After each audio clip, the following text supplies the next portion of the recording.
Hello and welcome to the Quiet Light Podcast. I'm Pat Yates. It's great to have everyone in today. This is going to be a fun conversation, maybe not a sexy topic, but one that I think is really actionable and important for entrepreneurs. We're going to talk with Richart Ruddie. He's not only a Quiet Light seller, has sold two business through Quiet Light. He's building a business called Captain Compliance, and Captain Compliance is going to help you comply with all your data needs. There's a lot of different letters and things they do. It's above my pay grade a little bit to understand a lot of this. I'm not as technical a guy, but it's a great conversation. So if you're looking for data privacy, cookies, covers, all that stuff that you need on your website, this is a guy you're going to need to reach out to. I think it's sort of an appreciated area to understand, because the more that you go and the more that people are tightening up data privacy, the more that you really need to be prepared. And not only can they scan and look at everything you need, they can help monitor it going forward. So if you find that you're in compliance now, you may not be in 6 months. And some of these become really important because there could be big fines around it. So I think Richart is going to have a great opportunity to tell us about this. I know he goes by Rich, which is what we're going to do. I think this is a great opportunity for people to learn about this and apply it to your business in whatever vertical that you're in. So I'm excited to talk to Rich today. Let's get right to it. Rich, it's great to have you on the Quiet Light Podcast today. How are you doing? Doing great. Thank you for having me. It's very exciting. You came highly recommended from Chris Wozniak, but I had you on here anyway because I don't know that I should ever trust his judgment. Chris is a great guy. It's great to have you in here today. So, Rich, I know your business, Captain Compliance, we're going to talk a little bit about today, but I'd love to hear your background. I know you sold through Quiet Light. You're a unique guy to bring on the show, so I want to hear all about that part first. Yeah, absolutely. So I had a digital marketing agency that Quiet Light was very helpful in helping me to sell and have a nice exit last year. And while I was in that business, one of the services and things that we had helped with was data privacy, removal information. So if you were to Google Pat Yates, Louisville, Kentucky, and you go online and you said, well, what do you know? The internet has all my personal information. It has my home address, my wife's address, where she grew up. It's got her email, my email, our phone numbers, all this information. And that was really my only tie to data privacy outside of seeing 100 emails when GDPR came out and we got all these notification emails. So when I had my exit last year, I started looking into the data privacy industry and found that this is a huge and booming industry ripe with opportunity. And every website I go to, I'm seeing consent banners popping up where you have to get consent. I'm seeing headline fines about companies like Meta being fined $1.4 billion in Ireland for violating GDPR rules and regulations there. And I joined the International Association of Privacy Professionals and started really networking and talking with people in the industry to find out where the gaps were, what opportunities might be available. And that's where the Captain Compliance brand and life started to come to life, and said, okay, this is my next venture. I wanted to hit the ground running and started up in the compliance and data privacy world. So that's my new industry. That's incredible. So I think a lot of people, much like me, there's certain things out there that people understand in privacy. We all sort of check off on privacy every day, whether we think we do or not. Tell maybe the listeners a little bit about the side that you focus on. Just, is there a broad view of exactly what e-commerce type of data privacy and things like that people will need to know about? Yeah, absolutely. So even in beta testing now, as we're getting ready to launch our product to the public, we've had a lot of referrals and people come over that are in the CPG space, and they're realizing that they need to get compliant because they're not checking all the boxes. And there's a lot of regulations. Just in the US alone, there are 14 privacy laws in different states, with 5 new laws that are taking effect this year and 2 more that are already set to go into effect next year as of January 1st, 2025 in Iowa and Delaware. And that doesn't even include HIPAA and other sort of compliance for medical data. And what happens is there's such a need to be compliant, because if you're not, you're going to get fined. One of the biggest known cases is in California. They have something called the California Consumer Privacy Act, and a company called Sephora, big makeup company, had violated how they were handling and mishandling user data and using it for marketing purposes, and they ended up getting a seven-figure fine for violating that. And there's only going to be more and more fines coming down the pipeline. So to spend a little bit of money to become compliant for an e-commerce store and to guarantee that you're compliant and it checks all the boxes for due diligence when you're going through potential acquisition is just great to have that peace of mind for a low investment versus what a fine can be, or losing a deal because you weren't compliant and then you get dinged a lot of money because of the risks associated with that. That makes a lot of sense. One question, the GDPR, I wasn't as familiar because that's a European Union thing. Does that cross over to people that are sellers that might be selling in that area? What would classify the need to do that? Is it just selling there or being physically there? No, selling there, targeting marketing to people in the EU, any sort of relation there. In fact, some websites will even turn off access. If you go to Europe and you try to go to a website and you're in the EU territory, you won't even be able to access the website because some companies have had such a hard time trying to figure out the best way to be compliant. And if they weren't, they said it's easier just to turn off all traffic there. So that's actually one of the things that a lot of companies have had to turn to. And we hope to provide alternatives and opportunities with our software where they can become compliant and they can start to operate in the EU and GDPR territories without having to worry about getting fined or getting hit with any sort of headline fines for not complying. That makes a lot of sense. So if people that are sellers right now, let's say that they're out there selling on Amazon, Shopify like that, and this may be putting it way too low level, are those packages where you're selling already handling those for them, or do you have to do that outside of them? Yeah, so we're actually working on building a specific Shopify plugin right now. So users that are on the Shopify platform will be able to just go into the Shopify store and to download our plugin and our tool. And then they can put in all the different areas that they're targeting. So if they're targeting in the EU or they're targeting in California, we can help them make sure that they're compliant with our consent banners in our platform and then help them resolve all that. And then what else we've started to do in our early stages is even provide compliance consultancy. So we've talked with a lot of companies that are trying to figure out, how do I become compliant? What am I doing right? What am I doing wrong? Where are my gaps? Right. And we do something called a privacy impact assessment, and we assess all of their use cases, all of their different softwares that they're using. And then we're able to give them really great feedback and help them kind of map out the best way to be compliant, ways to handle any sort of fringe cases, and then let them know of all the risks, and then help them find ways either through our software or through our advising, ways to become compliant and to avoid any sort of these risks. And that's why I like to say Captain Compliance is like their compliance superhero team. We're there to help in any way they need. And what I found was, when I was starting out to build the company, I'd posted job ads all over looking for chief privacy officers, data protection officers, looking for CTOs, really just trying to find all what I call level one players, which is the creme de la creme of hiring employees, ones that think like owners, they come up with innovative ideas. And what I found was that there was a lot of people that didn't necessarily have data privacy experience, but they had really great compliance experience. And I ended up connecting with people from all over the world, people in Australia, people in Asia, people in Europe, people in South America, Canada, and here in the US. And I ended up being able to build indirectly, and it wasn't even planning on it, but a network of compliance experts all over the world that can help in all sorts of different facets of privacy laws and compliance laws. So now when a client comes in and they have an issue, we're also able to help with any of their compliance gaps, no matter where they are. So we have experts all over, and that just kind of happened completely by accident, just through interviewing, talking, and networking with a lot of different people all over the world. Where our main focus was initially just on building the privacy software, but now we also are able to help with both the privacy software as well as answer and help with any sort of compliance gaps that clientele may have. That is kind of interesting because do you think, and I would tend to think that people probably assume they know a little bit about data, but they're probably just know enough to be dangerous. And do you find that most people that come to you know enough about it, or do they think, oh, I know one part of it, but hey, there's three others you need to know about?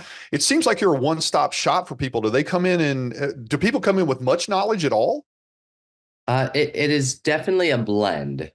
I will say we were talking with a company actually in your neck of the woods in Kentucky, and their CIO knew enough to be dangerous to know what to avoid, but also said that legal actually owns the compliance work, and everything goes through them after he writes it up, and then there's a back and forth process where another client had very deep industry experience and was looking for our team of experts to come in and help guide on how to handle data transfers abroad to the US, how to handle potential sanctioned countries in which they may be doing business with, either hiring for employees there or getting data from there. So there's so many different use cases in privacy that no one person can know everything. And I think knowing that you don't know everything, but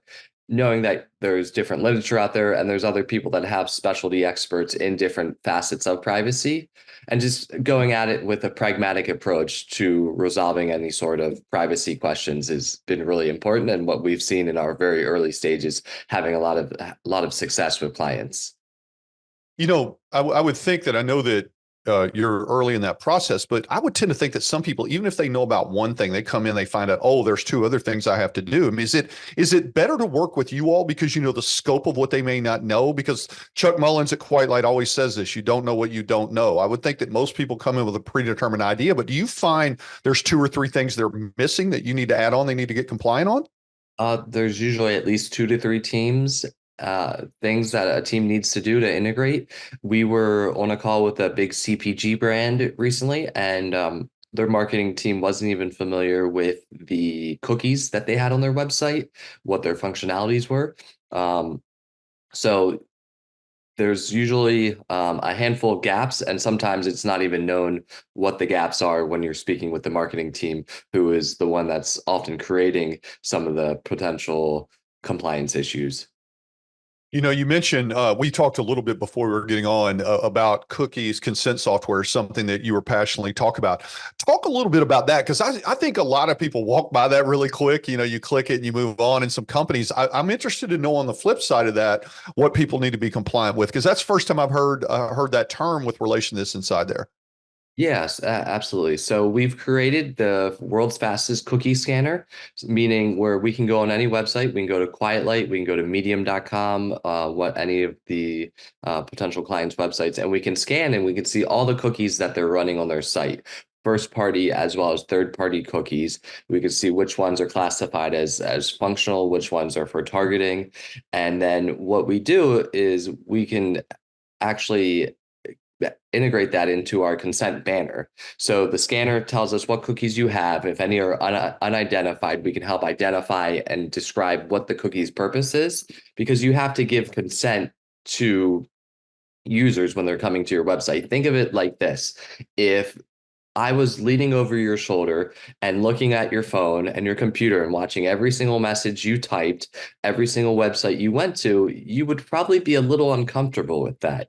So most people are not okay with that. But when you think about it, if we have pixels and we are tracking people online, it's not that much different than having somebody leaning over your shoulder and watching everything you're typing and everything you're doing. So what our software does is it supplies and creates a consent banner that can be both customizable and configurable. So business owners can at least comply and have the consent pop-ups, and then allow people to choose what's okay with them being tracked and follow, what's okay with them being targeted with, what are the strictly necessary cookies that are there for functionality purposes, because cookies have so many different functions. Sometimes it's a session login, so it'll remember your username and password. Sometimes it's there for credit card processing on checking out, and those all require different cookies. So, and other times it's Google Analytics where it's saying this person came to visit this website from this location. So all that information is good to have from a website owner perspective, but it's also good to make sure that you're getting the compliance and the consent and the okay from the actual user. Otherwise, again, you risk getting fined, and it's only going to be more prevalent in the coming years. You know, let's say someone's using, and I always go back to this. We have a lot of e-commerce listeners. When you go through like your direct site, whether it's you build it on WordPress, Shopify, all that, it's incredibly important to have that banner to make sure people are checking off on that. Is it standard in those softwares, or do you need to add it from you all? I guess that's one thing I didn't think about as we were talking about it. Yeah, so it doesn't come standard. You need to add it. And if you don't have any cookies and you're not targeting or taking in personal identifiable information, there's not so much a need for every site to have it. But if you're doing any sort of targeting and you're marketing to people in certain locales, then yes, you would need to have the consent banner in place. And it is an integration process. We're working to make it as seamless and easy as possible. But we also offer a full service white glove enterprise installation process as well for the clients who say, we want this on our website, but we need a little bit of help. What we'll do there is we'll run the cookie scan, we'll identify any of the unidentified cookies, and then we'll go ahead and get access to their site and actually integrate and upload the JavaScript snippet, and then they'll be compliant and have the banner. But there is settings and customizability that users should all do, and that kind of comes in the back and forth of where are you targeting, where do you operate out of, what data do you collect, and information like that. And so we can just customize and make sure that they have the best possible banner that makes the most sense for them. So Captain Compliance will come in and basically do an analysis, see everything that you need, and even give you an opportunity in some situations to do an enterprise where you can actually get it cleared up by you guys helping them get it done. Is that correct? Correct, yes. And even privacy policies, terms and conditions, cookie notifications, all that information and services that we're able to provide. And one of the other really cool services that we're launching is a cookie transparency page. So right now, on the privacy policy, usually clients will have a list of all the cookies that they have on the website. And every time they add a new cookie, guess what? They have to go in there and they have to update that. So what we've created is almost like how one of the virus scans would show that you're up to date and here's the clean check and clean bill of health of a website. We've almost built something similar, but for cookies on a website. So what it will be is it'll update dynamically, and it'll be a page where it's a hosted privacy page, but a hosted page for cookies. And anytime there's updates, it'll show all the active cookies on a website and then the last updated date where the scan has been done. So they no longer need to go in manually and update their cookies. They can actually just go and use our cookie transparencies page and software. I think when I consider this as an operator, let's say that I'm trying to keep up with it. To me, it's not even as much your first analysis, but I would assume that if they're working with you on a regular basis, if new compliance comes up, they may not know about it. Are you monitoring that and helping your clients understand as they're going forward what those changes might be? Because I would tend to think they're rapid. Maybe I'm wrong. Every single day, there are numerous headlines. Even today, I could probably fire off 10 new headlines of either fines, issues of people who are coming up with a violation that they found. Just yesterday, there was big news of one of the biggest trusted names in Europe actually was violating GDPR. So it is a lot to track. It's a lot to take on. And a lot of companies now are designating specific personnel solely to focus on privacy because there's such a large swath of new privacy laws, new rulings coming out, new violations. So it's a lot to keep up with. And if people can't handle it, then we do provide services and consultancy to help track and make sure that they're staying compliant.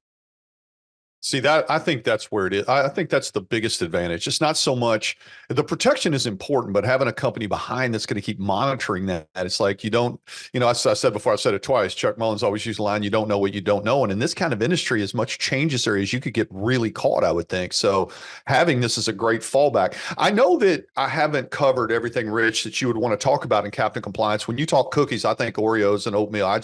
Some of the cooking process. I'm not even good at that stuff. So I'm sure I haven't talked about a few things that you think our listeners should understand. So what else in Captain Compliance can they leverage when they come in and work with you? Yeah, so we're also going to be launching a cloud forensic and a cybersecurity due diligence. It falls in line with the GRC side of the compliance work that we offer. And that's if you're doing an M&A transaction, you're doing a sale, we just help button everything up for the seller. So we can collaborate with the client's cybersecurity teams to design and implement robust incident response strategies, ensuring swift and effective action in case there ever is a security incident or how that's handled. Cybersecurity breaches, as you know, have been growing tremendously. There has been a increase in premiums for the cybersecurity insurance policies just because there's been so many claims and they didn't think there would be this many breaches. I'm sure we all know the case where your local utility company has been breached and they're not able to process your payment or an issue like that. So on our GRC side of the compliance, we can also help with that. That's another really fascinating industry and growth that deals with a lot of the clients that Quiet Light's probably dealing with as they're working on an M&A transaction. How you deal with data during a potential sale transaction. You have to be careful of giving that information to the new party during the due diligence process. How you handle it, what sort of standard agreements are transferred between the two parties. So there's a lot of miscellaneous things that are really seem minute, but they can really screw up a deal, or they can cause bigger headaches if you don't follow or you don't really think about those on the M&A transaction side.